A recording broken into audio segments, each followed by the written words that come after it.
Hallo, hier sind wieder Patrick und Christian von AKA. Hallo zusammen. Und in diesem Video möchten wir auf die wichtigsten Fragen zu unserem Artemis und zu unserem Herptana eingehen.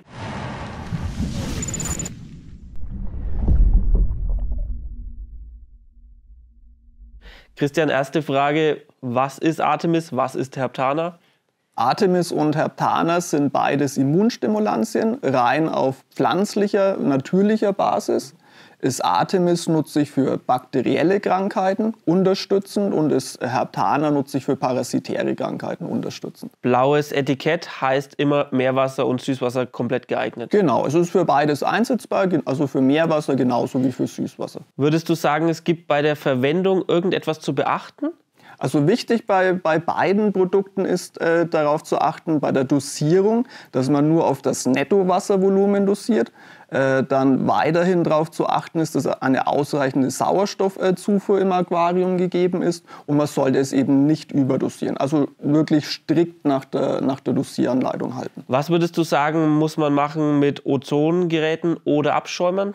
Also Ozongeräte genauso wie UV-Geräte, weil UV-Geräte wirken ja auch irgendwo unterstützen. Vor allem wenn ich jetzt eine Pünktchenkrankheit habe im Aquarium, würde ich weiterlaufen lassen.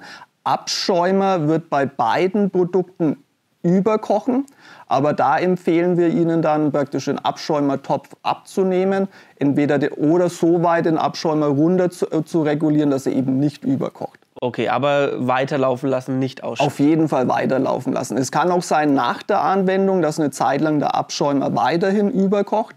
Da empfiehlt es sich dann auch, den Abschäumer so weit herunterzudrehen, dass er eben nicht überkocht.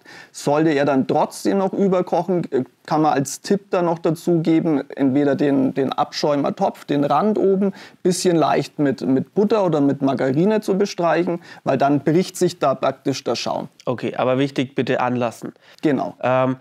Ja, Frage natürlich zu dem Produkt immer, ist es ein Medikament? Das ist immer eine ganz wichtige Frage. Und was ist, wenn zum Beispiel der Fisch wirklich eigentlich kurz vorm Ableben leider ist, würdest du sagen, dann ist das noch das Richtige oder wie würdest du es da beschreiben? Also wir verkaufen beide Produkte in Europa als Immunstimulanz, also rein unterstützend.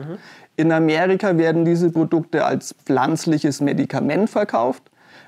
Unsere Erfahrungen zeigen, dass es auch vor allem bei Korallen, weil viele Kunden ja auch immer fragen, ist es schädlich gegen Korallen? Es ist nicht schädlich, wenn ich mich wirklich genau nach der Dosieranleitung halte. Und wenn man jetzt zum Beispiel Brown Jelly im Aquarium hat, kennt man, die Korallen bekommen dann so braune Belege und lösen sich da ab. Wirkt auch unterstützend, zum Beispiel das Herptana sehr gut dagegen.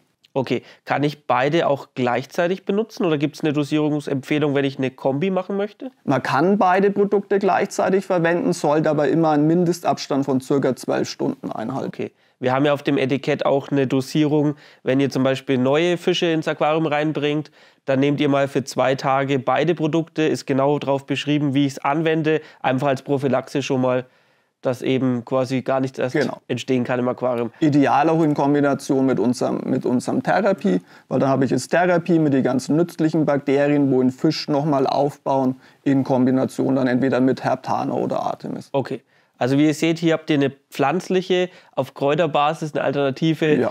Ja. Es muss nicht immer gleich die chemische Keule als Medikament sein, aber wie gesagt, ja, unterstützt es noch mit Therapie und dann werdet ihr den Erfolg sehen. Die Tiere werden es euch danken. Auf jeden Fall. Genau. Wenn ihr dazu noch Fragen habt oder zu weiteren Produkten, bitte einfach melden. Gerne auch im Social-Media-Bereich, eigentlich auf allen Plattformen, per E-Mail, per Telefon. Und ansonsten danke fürs Zusehen und bis zum nächsten Mal. Bis zum nächsten Mal.